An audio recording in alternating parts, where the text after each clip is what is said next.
الحمد لمن قدر خيرا وخبالا والشكر لمن صور حسنا وجمالا الله الله الله من يهده الله فلا مضل له ومن يضلل فلا هادي له واشهد ان لا اله الا الله وحده لا شريك له واشهد ان محمدا عبده ورسوله اما بعد فان خير الحديث كتاب الله وخير الهدي هدي محمد صلى الله عليه وسلم وشر الأمور محدثاتها وكل محدثة بدعة وكل بدعة ضلالة وكل ضلالة في النار. أما بعد قد قال الله تعالى في كتابه كما ورد في سورة الحجر بعد أعوذ بالله السميع العليم من الشيطان الرجيم من همزه ونفخه ونفثه ربما يود الذين كفروا لو كانوا مسلمين رب اشرح لي صدري ويسر لي أمري واحلل عقدة من لساني يفقهوا قولي.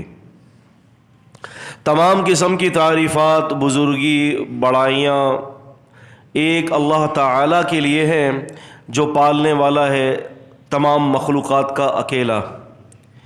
عزت کے خزانے، دنیا کی تمام عافیت اور سلامتی کے خزانے صرف ایک اللہ تعالیٰ کے اختیار میں ہیں. وہ جب چاہتا ہے، جو چاہتا ہے، جس کے لیے چاہتا ہے، جتنا چاہتا ہے کر دیتا ہے. نہ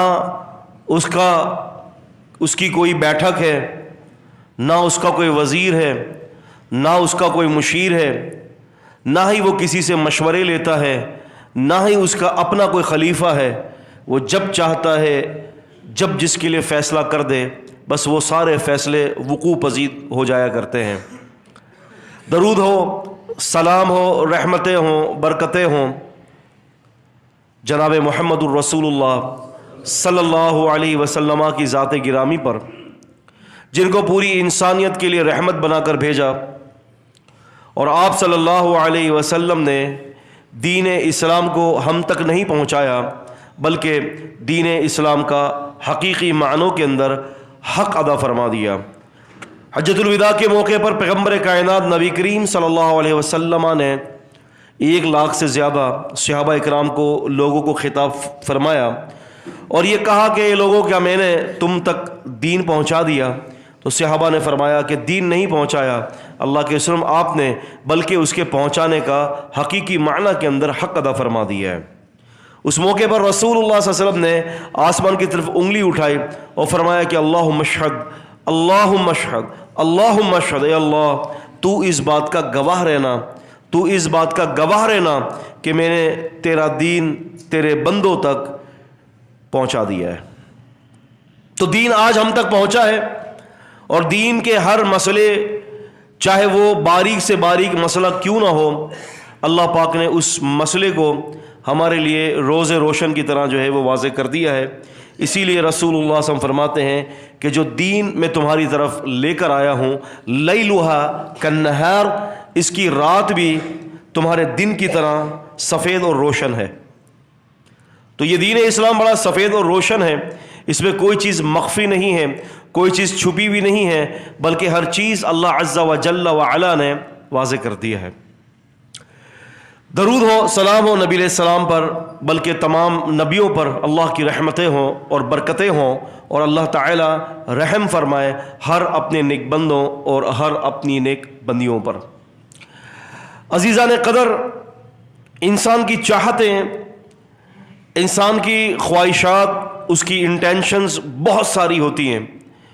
وہ یہ دنیا کے اندر چاہتا ہے کہ مجھے سب کچھ مل جائے. رسول اللہ صلی اللہ علیہ وسلم فرماتے ہیں کہ میں یملأ الجوف ابن آدم الا تراب، کہ ابن آدم کا پیٹ مٹی کے سوا کچھ نہیں بھرتا. یعنی اس کی جو چاہتے ہیں نا، اس کی جو آرزوئیں ہیں، اس کی جو تمنائیں ہیں، وہ کوئی چیز نہیں بھر سکتی.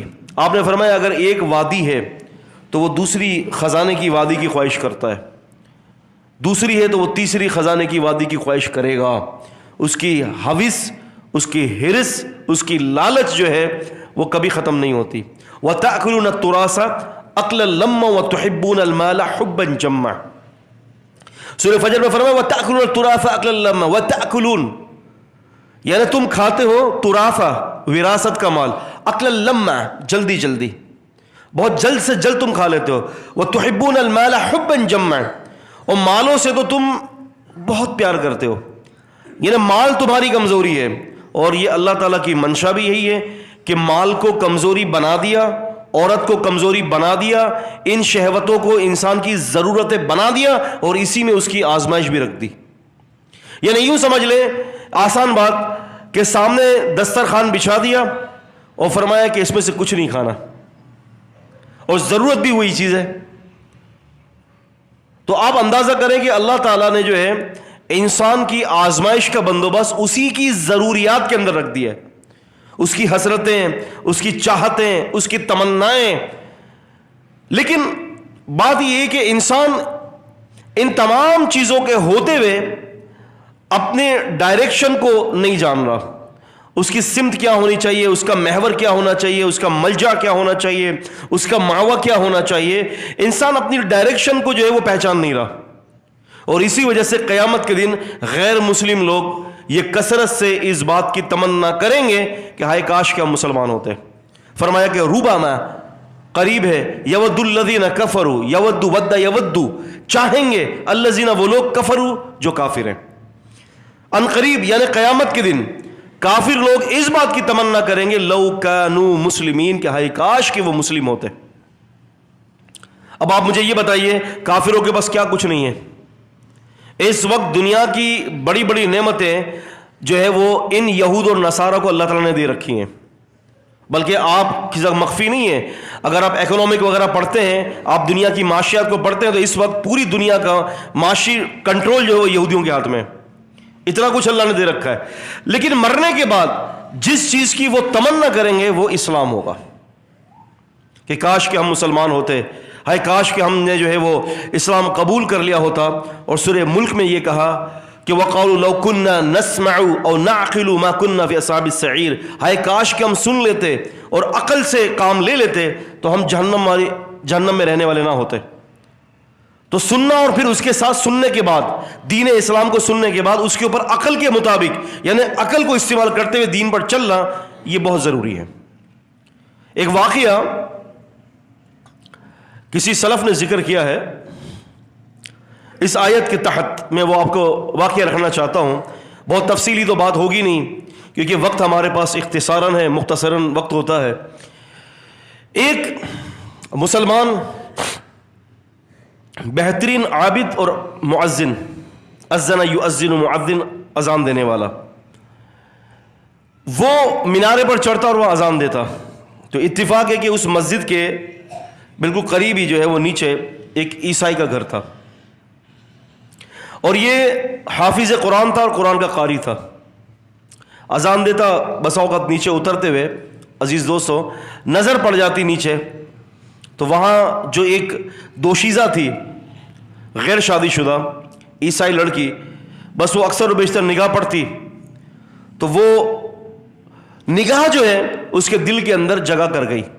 کیونکہ یاد رکھیں نکاح سے پہلے اگر کسی سے محبت کا ہو جانا معیوب نہیں ہے، لیکن معیوب وہ اس وقت ہے کہ اس کو شرعی رشتے کے علاوہ دیگر رشتے پہنا دیے جائیں، دوستی کر دی جائے، یا اس قسم کے غلط طریقے استعمال کیے جائیں، تو یہ شریعت کے اندر بڑا معیوب ہے. نبی صلی اللہ علیہ وسلم فرماتے ہیں نا کہ دو محبت کرنے والوں کو سب سے زیادہ محبت جو ہے نکاح میں دیکھی گئی ہے. تو پتہ چلا نکاح سے پہلے اگر محبت ہو جاتی ٹھیک ہے، یہ ایک فطری چیز ہے، لیکن اس کو فوراً شرعی لباس پہنا دینا چاہیے، اور وہ ہے نکاح. لیکن چونکہ وہ ایک عیسائی عورت تھی، اب اس سے جو ہے اس کے دل کے اندر وہ جگہ کر گئی. کیا اس کی اعمال کی خرابیاں ہوں گی؟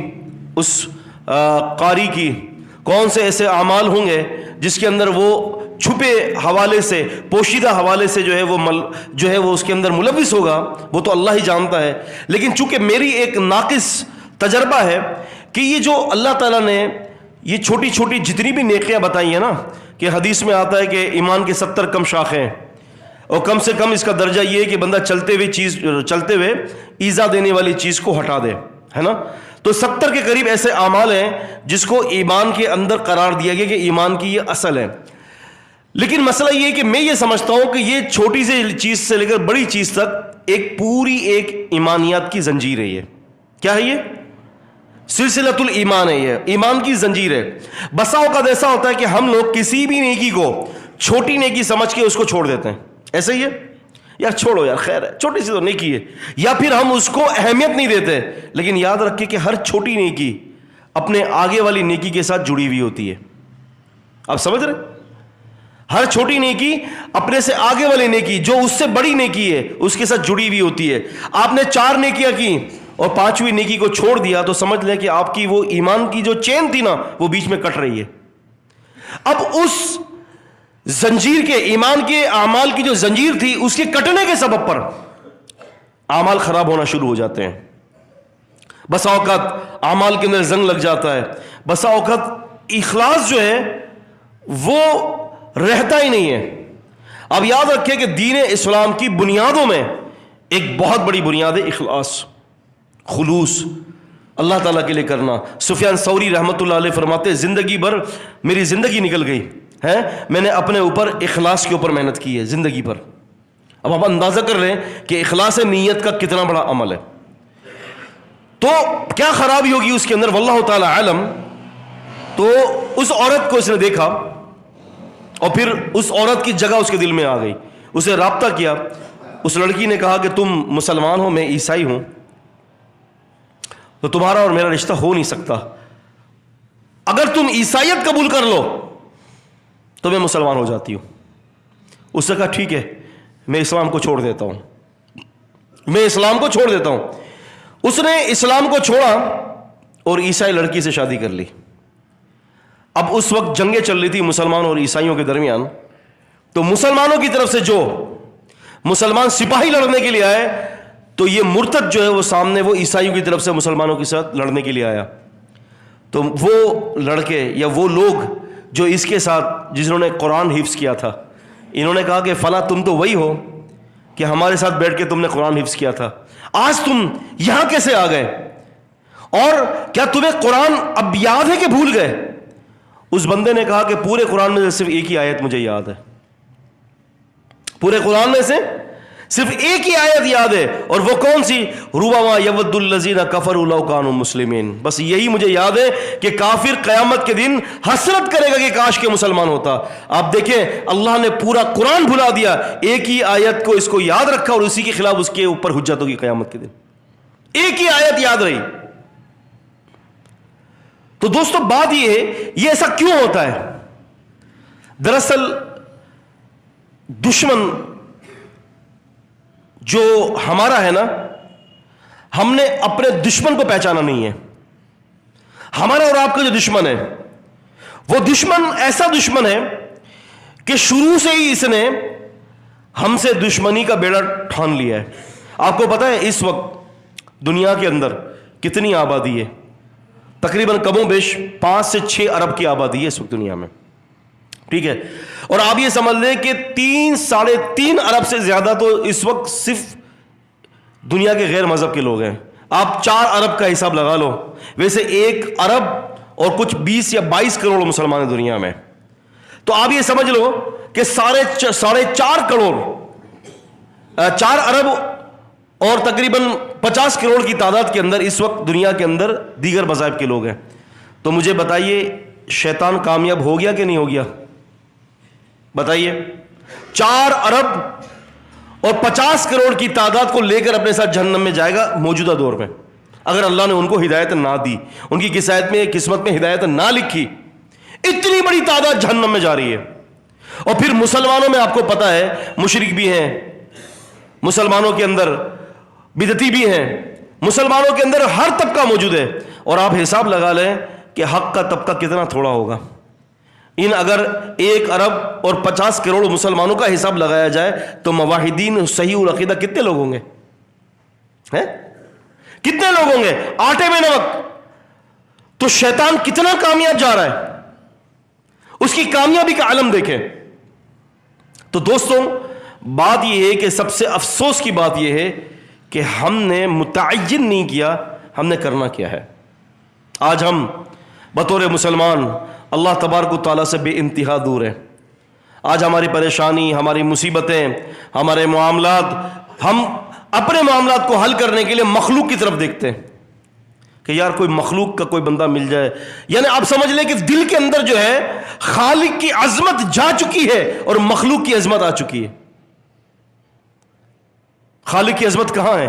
وما قدر اللہ حق قدرہ، لوگوں نے اللہ کی قدر نہ کی جیسے کہ اس کی قدر کرنے کا حق ہے.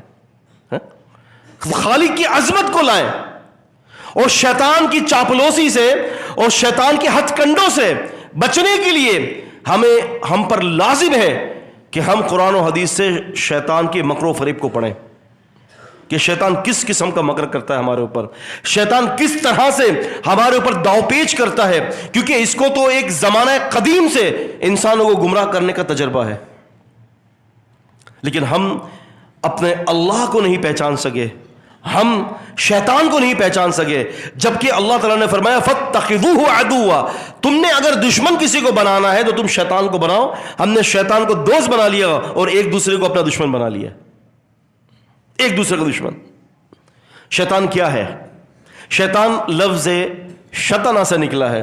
شطن، لفظ شطن عربی کے اندر اس شخص کو کہا جاتا ہے کہ جو اللہ کی ہر نعمت سے دور ہو. آپ کو یاد ہوگا کہ جب آدم علیہ السلام کا مجسمہ اللہ نے بنایا تھا مٹی سے، اور پھر فرمایا کہ وَإِذْ قُلْنَا لِلْمَلَائِكَةِ اسْجُدُوا لِآدَمَ فَسَجَدُوا إِلَّا إِبْلِيسَ أَبَى وَاسْتَكْبَرَ وَكَانَ مِنَ الْكَافِرِينَ. فرمایا کہ ہم نے جب حکم کیا فرشتوں کو کہ تم سجدہ کرو آدم کو، تو سب نے سجدہ کیا سوائے ابلیس کے. ابلیس دراصل فرشتہ نہیں تھا، لیکن فرشتوں کے ساتھ بیٹھتا اٹھتا تھا. وہ تھا تو جن کی نسل کا، وَكَانَ مِنَ الْجِنِّ فَفَسَقَ عَنْ أَمْرِ رَبِّهِ، وہ جن تھا اور اس نے اللہ کی نافرمانی کی، اس نے منع کر دیا میں سجدہ نہیں کروں گا. وہاں پر دو وجوہات بتائیں. ابا، انکار کر دیا اس نے، وَاسْتَكْبَرَ، تکبر کیا، سجدے سے انکار کر دیا. آپ دیکھیں، قربان جائیں ہم اللہ کے نبی صلی اللہ علیہ وسلم پر، آپ جب نماز کے اندر کسی چیز کو بھولتے ہیں نا، آپ نے 2 رکعت کا اضافہ کر لیا یا آپ نے 2 رکعت کم پڑھ لی یا آپ نے نماز میں کوئی بھی کمی بیشی کر دی، تو اس کا جو ہے وہ کفارہ کیا ہوتا ہے؟ سجدہ سہو. سجدہ سہو ہوتا ہے، الگ سجدے ہوتے ہیں 2. یہ اس لیے اگر غور کیا جائے، شیطان نے سجدے سے انکار کیا تھا، مسلمانوں کو زیادہ سجدے کروا کر بتایا جا رہا ہے کہ تم شیطان کی روش پر مت چلنا، اور شیطان کو یہ بتایا جا رہا ہے کہ تو اللہ کا فرما بردار نہیں ہے، ہم اللہ کے فرما بردار ہیں، ہم زائد سجدے کرتے ہیں اللہ کو. اور آپ ایک سوال، ایک چیز کبھی کبھار ذہن میں آتی ہے، اللہ کے نبی صلی اللہ علیہ وسلم فرماتے کہ پیر سے پیر ملا لو، کندھے سے کندھے ملا لو، ٹھیک ہے. آپ نے فرمایا کہ شیطان صفوں میں نہیں داخل ہوگا، لیکن آپ اندازہ کریں کہ اگر یہاں سے داخل نہیں ہو رہا تو 2 پیر جو ہمارے کھلے ہوئے ہیں اس کے اندر سے تو داخل ہو سکتا ہے وہ، لیکن وہ کبھی بھی جھک کر ہمارے اندر سے داخل نہیں ہوگا، وہ کبھی بھی داخل نہیں ہوگا. تو وہاں پر جب اللہ تعالیٰ سے اس کا مکالمہ ہوا، اگر آپ قرآن مجید کے مختلف مقامات کو پڑھ لیں، سورہ انبیاء سورہ 21 کو پڑھ لیں، سورہ طٰہٰ سورہ نمبر 20 کو پڑھ لیں، سورہ اعراف سورہ نمبر 7 کو پڑھ لیں، سورہ بقرہ سورہ نمبر 2 کو پڑھ لیں، ان جگہ پر اللہ تعالیٰ اور شیطان کے درمیان گفتگو ہوئی. اس کنورسیشن کے اندر اللہ تبارک و تعالیٰ نے فرمایا تجھے کس چیز نے روکا؟ کہ جب میں نے تمہیں حکم دیا تھا کہ تم آدم کو سجدہ کرو. پتہ ہے اس نے کیا اس وقت کہا تھا؟ انا خیر منہ، انا خیر منہ، میں اس سے بہتر ہوں. کس سے بہتر ہوں؟ آدم سے. لاجک کیا دے رہے ہیں؟ خلقتنی من نار وخلقتہ من طین، آپ نے مجھے مٹی سے، آپ نے مجھے آگ سے پیدا کیا اور اس کو تین سے پیدا کیا. تین کہتے ہیں عربی کے اندر مٹی کو، وہ مٹی جو پیروں میں آئے. اب اس کی لاجک کیا تھی کہ جی میں افضل ہوں، آگ کا جو دھواں ہے وہ آسمان کی طرف جاتا ہے اور مٹی تو حقیر ہے، وہ تو پیروں میں آتی ہے، تو میں اس سے افضل ہو گیا نا. اب یہاں پر اللہ تعالیٰ نے اس کی منطق کا کوئی جواب نہیں دیا. کیوں؟ کہ بسا اوقات بہت ساری چیزیں ہوتی ہیں کہ ہر جگہ پر اس کا جواب نہیں دیا جاتا. یاد رکھیے گا، اللہ تعالیٰ نے فوراً فیصلہ سنا دیا کہ تو جنت سے اتر جا، انک رجیم، تو مردود ہے، فإن علیک لعنت الی یوم الدین، تجھ پر میری قیامت تک کے لیے لعنت برستی رہے گی۔ آگے کوئی آرگومنٹ نہیں کیا، آگے کوئی اللہ تبارک و تعالیٰ نے جواب نہیں دیا کہ یہ کیسے ہو سکتا ہے۔ اللہ تعالیٰ کہہ سکتا تھا کہ جی مٹی کی زیادہ خوبیاں ہیں بنسبت آگ کے، یہ تو آج ہم پتہ کر رہے ہیں نا، ہمیں پتہ ہے کہ جی مٹی کی زیادہ خوبیاں ہیں آگ سے زیادہ، لیکن اللہ پاک نے کوئی بات نہیں کی۔ اچھا کبھی آپ نے سوچا ہے اس بات کو، کبھی سوچا ہے کہ ایسے کیسے اس نے ایک دم سے آدم علیہ السلام نے دشمنی کر لی؟ آپ نے کبھی سوچا ہے یہ کیا ہو گیا؟ اتنا اللہ تعالیٰ کے عبادت کرنے والا بندہ اللہ تعالیٰ کی عبادت کر رہا ہے، عبادت میں لگا ہوا ہے، اور پھر صالح صحبت صالح کنت، بری صحبت بری کنت ہے۔ صالح صحبت انسان کو صالح بناتا ہے، بری صحبت بری بناتا ہے۔ تو اس کی تو صحبت بھی بڑی اچھی تھی، فرشتوں کے ساتھ تھی، ہے نا؟ اور فرشتے کیا ہے؟ فرشتے وہ لوگ ہیں، وہ مخلوق ہیں جو اللہ کے حکم کو پورا کرتے ہیں، یفعلون ما یؤمرون، وہ کرتے ہیں جو ان کو حکم دیا جاتا ہے۔ لیکن آخر مسئلہ یہ ہے، کبھی سوچا ہے ہم نے بیٹھ کر کہ یار یہ تو اللہ پاک بات کی اسٹوری نقل کر رہا ہے کہ ہم نے کہا کہ آدم کو سجدہ کرو، اس نے انکار کر دیا۔ ایسا کیسے کوئی انکار کر سکتا ہے؟ ایک دم سے انکار کر دیا، نہیں میں نہیں کر رہا۔ نہیں، ایسا نہیں ہوتا۔ اصل میں اس کے پیچھے اس کہانی کے پیچھے دراصل اللہ سے عناد اور بغض اس کے دل کے اندر پہلے سے پکڑا تھا، اور اب جا کر یہ نکلا یہاں پر۔ آپ سمجھ رہے ہیں؟ بغض اور عناد اور حسد اور کینہ، اسی لیے اللہ تعالیٰ نے اس کو حرام قرار دیا ہے، کیونکہ یہ وہ روش ہے کہ وہ شیطان کے اوپر، شیطان کی روش پر اس کو چلا دیتی ہے۔ اور دو باتیں کہیں، ابا واستکبر، انکار کر دیا۔ انکار تو اس وقت کیا نا، تکبر کیا۔ تکبر کیسے پیدا ہوا؟ تکبر کی پیدا ہونے کی جو سب سے بڑی جو وجہ ہے وہ حسد ہے۔ تو پتہ چلا کہ کئی عرصے سے یہ اللہ تبارک و تعالیٰ کے لیے بدگمان ہوگا، اللہ تبارک و تعالیٰ کے لیے اپنے سینے میں بغض پیدا کر رہا ہوگا۔ اور آج جا کر جب آدم علیہ السلام کو حکم دیا گیا کہ سجدہ کرو ان کو، تو پھر آ کر ابلیس سے اس وقت انکار کر دیا کہ میں سجدہ نہیں کر سکتا۔ ہم نے کبھی سوچا یہ امراض؟ اور یہ امراض آج ہمارے قلب کے اندر موجود ہے۔ حسد ہمارے اندر موجود ہے، بغض ہمارے اندر موجود ہے، کینہ ہمارے اندر موجود ہے۔ ہر وہ اعمال قبیح جو شیطان کی قبیل سے ہے وہ اعمال ہمارے اندر موجود ہے۔ اسی لیے امام ذہبی نے بڑی محنت شاقہ کے بعد، عرق ریزی کرنے کے بعد 70 کبیرہ گناہوں کا ذکر کیا ہے اپنی کتاب کے اندر، اور اس کتاب الکبائر کے اندر امام ذہبی نے یہ بھی ذکر کیا ہے کہ یہ حسد کرنا، یہ غیبت کرنا، یہ دل کے اندر مسلمانوں کے لیے کینہ پالنا، فرماتے ہیں کہ یہ سارے کبیرہ گناہ ہیں۔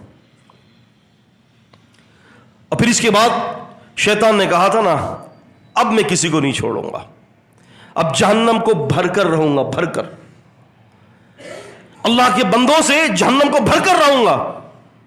اب وہ ہمارے پاس آتا ہے، ہمارے کان میں پھونکتا ہے۔ قرآن مجید نے شیطان کی تقریباً 20 سے زیادہ چالوں کا ذکر فرمایا ہے، 20۔ اگر آپ قرآن مجید کا مطالعہ کریں تو آپ کو مختلف جگہوں پر شیطان کی چال کا ذکر آئے گا۔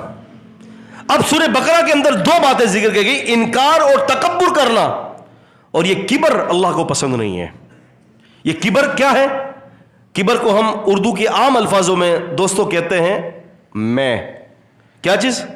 میں کچھ ہو گیا۔ جب بندہ یہ کہتا ہے کہ میں کچھ ہو گیا تو سمجھ لے کہ وہ برباد ہو گیا۔ انا خیر منہ، لفظ انا کا استعمال کیا اس نے کہ میں بہتر ہوں اس سے، تو نے مجھے آگ سے پیدا کیا اور اس کو مٹی سے پیدا کیا ہے۔ نبی کریم صلی اللہ علیہ وسلم امام الانبیاء، آپ نے فرمایا کہ میں تمام ابن آدم کا سردار ہوں، ولا فخر، آپ نے فرمایا کہ مجھے اس بات پر کوئی فخر نہیں ہے۔ امام الانبیاء ہیں، آپ نے فرمایا ولا فخر، آپ نے فرمایا مجھے اس بات پر کوئی فخر نہیں ہے۔ رسول اللہ صلی اللہ علیہ وسلم خندق کھد رہی تھی اپنے ہاتھوں سے، صحابی فرماتے ہیں کہ رسول اللہ صلی اللہ علیہ وسلم کا سفید پیٹ اس کے اوپر پوری مٹی لگی ہوئی ہے، اپنے ہاتھوں سے خندقیں کھود رہے ہیں، اپنے ہاتھوں سے جو ہے رسول اللہ صلی اللہ علیہ وسلم جو ہے بڑے بڑے جو ہے وہ پتھر توڑ رہے ہیں، اور آپ مہاجرین اور انصار کے لیے دعا کر رہے ہیں، اللہم لا عیش الا الآخرہ، اے اللہ کوئی عیش نہیں ہے سوائے آخرت کے، اے اللہ مہاجرین اور انصار کی مدد فرما دے، کوئی عیش نہیں ہے، بلکہ آپ علیہ الصلوۃ والسلام خود محنت کر رہے ہیں۔ اب یوں سمجھ لیں کہ اگر مزدوریاں کر رہے ہیں تو پیغمبر علیہ السلام ان سے زیادہ اس مزدوری میں لگے ہوئے تھے۔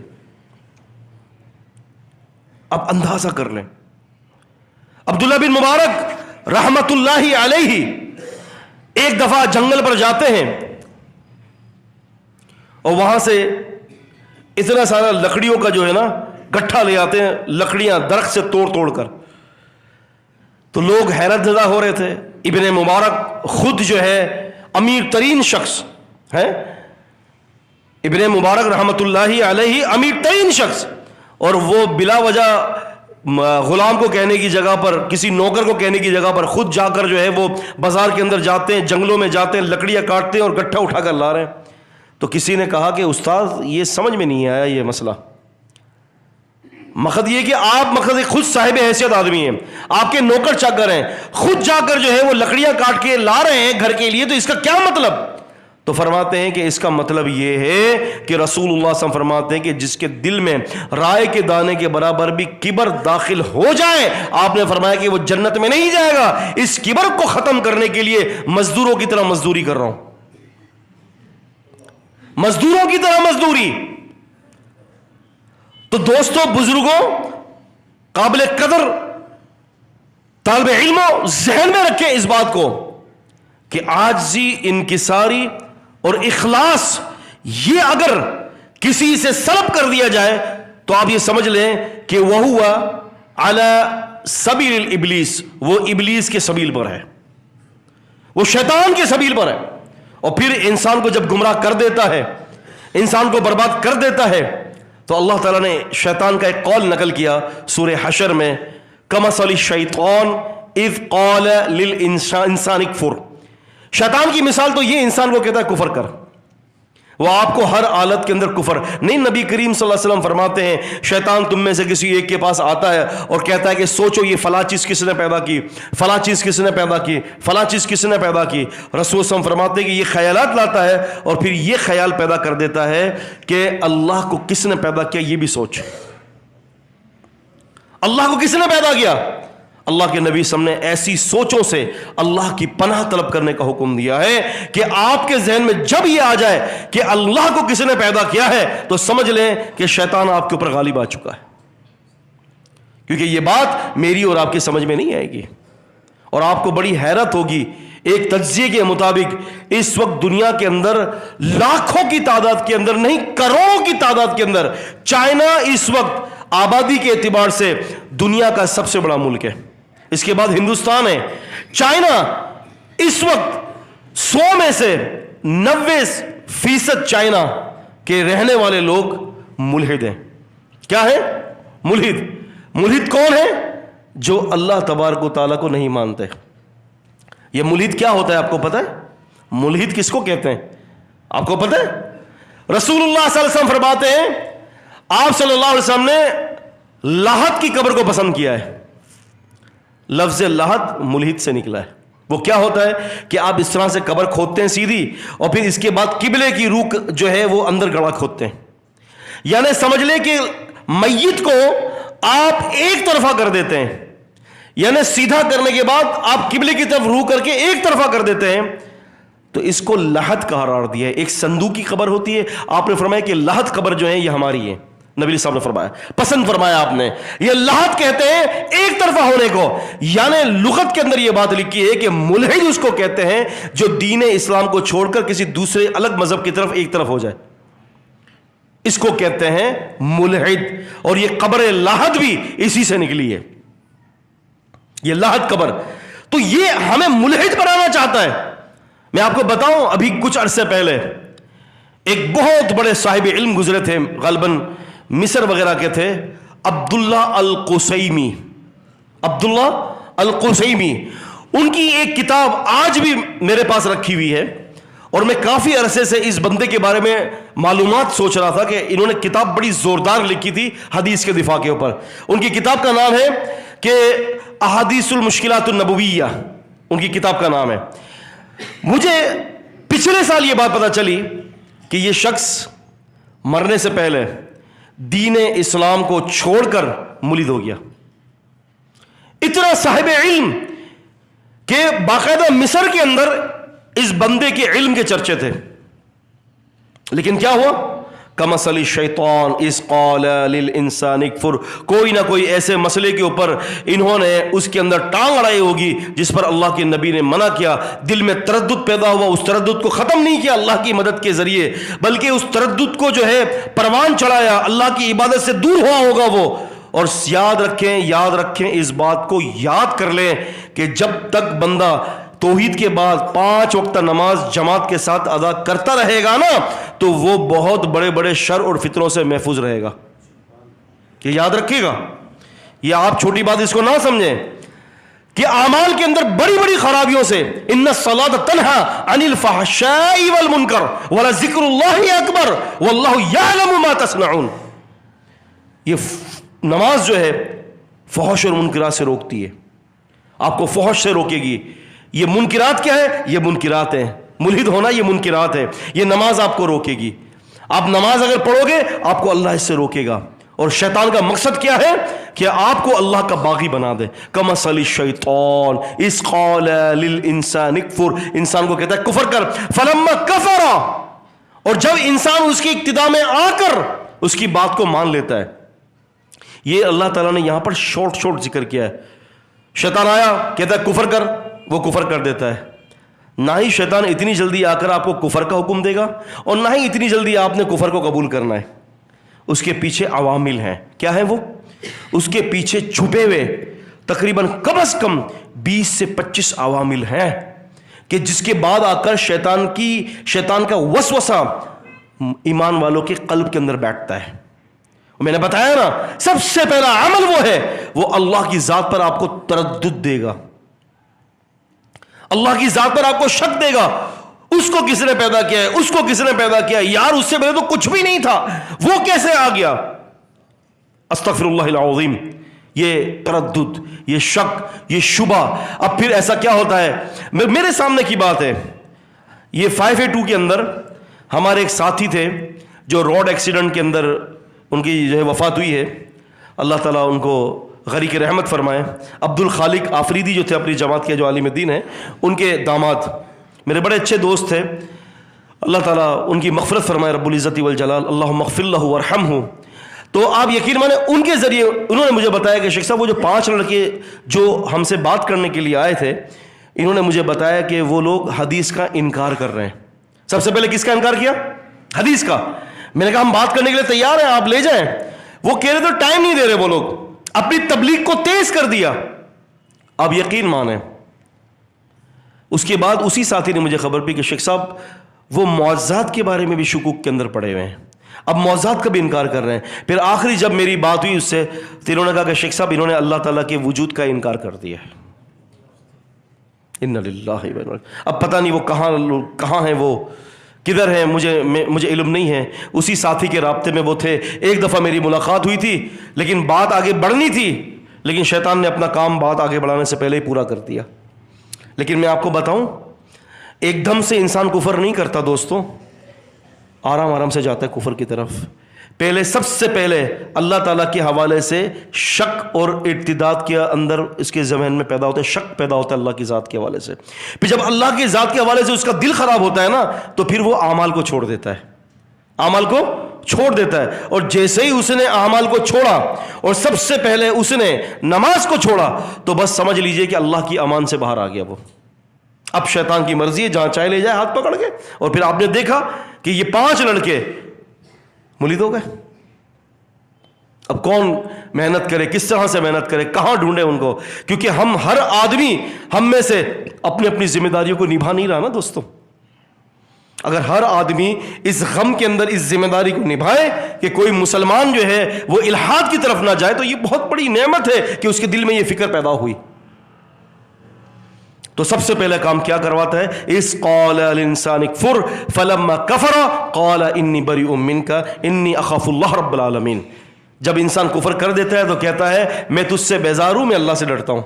دیکھا آپ نے چاپلوسی، کفر کروا دیا، اس کا ستیہ ناش کروا دیا. اب کہتا ہے بھائی میں تو تجھ سے بیزار ہوں. تو مجھ سے بیزار ہے؟ انسان سے بیزار ہے؟ انسان کو اتنا گھٹیا بنا دیا، اسفل السافلین کے اندر پھینک دیا تو نے، اور تو کہہ رہا ہے کہ میں تجھ سے بیزار ہوں اور میں اللہ سے ڈرتا ہوں، جبکہ وہ اللہ سے نہیں ڈر رہا، جھوٹ بولتا ہے. اللہ سے ڈرنے والا ایسا نہیں ہوتا. ہاں وہ ایک الگ بات ہے کہ اللہ کی گرفت کا اور اللہ تعالیٰ کے عذاب کا اس کو سب علم ہے، وہ جانتا ہے اللہ کی معرفت، لیکن وہ ڈرتا اس لیے نہیں ہے. یا ڈرنے سے مراد متقی ہے، وہ متقی نہیں ہے، وہ گناہوں سے بچتا نہیں ہے، وہ کافر اور فاجر ہے، وہ اللہ کا نافرمان ہے، بلکہ شرعی اصطلاح میں دیکھا جائے تو مرتد ہے. وہ پہلے اللہ تعالیٰ کا ایمان والا بندہ تھا اور پھر اس نے ایمان کو چھوڑا، ارتداد کی طرف آیا ہے. اور لوگوں کو بھی یہی چاہتا ہے کہ سارے کے سارے انسان جو ہے وہ ارتداد کی طرف آ جائیں. اللہ کے رسول صلی اللہ علیہ وسلم فرماتے ہیں بخاری شریف کی حدیث میں، آپ نے فرمایا کہ جب بھی کوئی بچہ پیدا ہوتا ہے، اب آپ اس کے بغض کی عالم دیکھیں کہ یہ ہم سے کتنی نفرت کرتا ہے. دوستوں ہم سے کتنی نفرت کرتا ہے یہ کہ جب بھی ہمارے گھر پر بچہ پیدا ہوتا ہے نا، جب بھی اللہ کے رسول فرماتے ہیں کہ یہ اس بچے کے پہلو میں انگلیاں کھوستا ہے، کچوکے لگاتا ہے اس کو، جس کی وجہ سے بچہ روتا ہے، تکلیف دیتا ہے وہ بچوں کو. یعنی وہ معصوم بچہ جو ابھی پیدا ہی ہوا ہے فوراً اس کے پاس آ کر اس کے پہلو میں جو ہے وہ کچوکے لگاتا ہے. اس کی وجہ یہ ہے کہ تاکہ بچے کو تکلیف دے اور اس کو سکون ملے. کیوں؟ کہ یہ بغض نکال رہا ہے، کیونکہ آدم علیہ السلام کی وجہ سے ہی اللہ نے اس کو راندہ درگاہ کیا ہے اور وہ ابن آدم سے اپنی دشمنیاں نکال رہا ہے. لیکن اللہ تعالیٰ کا بھی بڑا عجیب فیصلہ ہے. اللہ تعالیٰ نے فرمایا کہ فَكَانَ عَاقِبَتُهُمَا أَنَّهُمَا فِي النَّارِ خَالِدَيْنِ فِيهَا. ان دونوں کا ٹھکانہ جہنم ہے. کس کا؟ شیطان اور اس کی بات ماننے والا. اس کی وجہ ہے بہت بڑی، کیونکہ اللہ تعالیٰ نے شیطان کو بھی با اختیار پیدا فرمایا تھا اور انسانوں کو بھی با اختیار پیدا کیا ہے. انسان بھی با اختیار ہے. میں اور آپ اگر شیطان کی اگر کوئی اقتداء میں لگ جاتے ہیں، ہمیں اختیار دیا گیا ہے. ایک آدمی مسجد کی طرف آ رہا ہے اور دوسرا آدمی کھڑا ہو کے کہہ رہا ہے کہ آؤ ہم سینما ہال چلتے ہیں، تو وہ اس کو اختیار ہے کہ وہ مسجد آئے یا وہ سینما ہال چلا جائے. مسجد آئے گا تو شیطان ہاتھ پکڑ کے نہیں روکے گا، سینما ہال جائے گا تو فرشتہ کھینچ کے نہیں لائے گا اس کو، یا اس کو اختیار ہے جہاں چاہے چلے جائے. اب دیکھیں نا، اللہ تعالیٰ نے کبھی بھی مرنے والے سے یہ نہیں پوچھنا کہ تو پیر کے روز کیوں مرا، منگل کو کیوں نہیں مرا. پوچھے گا اللہ تعالیٰ؟ کیوں نہیں پوچھے گا بھائی؟ اس لیے کہ اختیار ہی نہیں ہے. اللہ تعالیٰ کبھی بھی کسی سے یہ نہیں پوچھے گا جمعے کے دن پیدا ہوا، ہفتے کے دن پیدا کیوں نہیں ہوا، کیوں؟ اس کا اختیار ہی نہیں ہے. پوچھے گا اس عمل پر. اب دیکھیں نا، بچہ جب چھوٹا سا ہوتا ہے، جب تک بالغ نہیں ہوتا، اس بلوغیت سے پہلے کی زندگی میں بھی اللہ تعالیٰ کچھ نہیں پوچھے گا. کیسی شفقت ہے اس کی. بندہ جب سو جاتا ہے تب بھی اللہ نہیں پوچھے گا. نبی سے فرماتے کہ رفع القلم عن ثلاث، 3 لوگ ایسے ہیں جو مرفوع قلم ہیں. آپ نے فرمایا عن النائم، سونے والا یہاں تک کہ جاگ نہ جائے. آپ اگر 10 گھنٹے کی نیند لے رہے ہیں نا عزیز دوستوں، اور گہری نیند میں، اللہ تعالیٰ آپ کو اس نیند کے اندر کوئی بھی آپ نے غلط بات کہہ دی، اللہ آپ سے نہیں پوچھے گا. شفقت نہیں ہے تو اور کیا ہے. اور آپ نے فرمایا عن المجنون، یہاں تک کہ دیوانہ عقل والا نہ ہو جائے. ایک آدمی پاگل ہے، اللہ تعالیٰ اس سے کچھ نہیں پوچھے گا. اگر شروع سے لے کر مرتے دم تک پاگل بندی کی زندگی اختیار کی، اللہ پاک اس سے قطعاً نہیں پوچھے گا. تو یہ اللہ کی رحمتیں ہیں اور یہ شیطان کے جھانسے ہیں. اس سے بچنا بہت زیادہ ضروری ہے تاکہ ہم اپنے اللہ کی معرفت اپنے قلب کے اندر پیدا کر سکیں. اقول قولی ھذا استغفر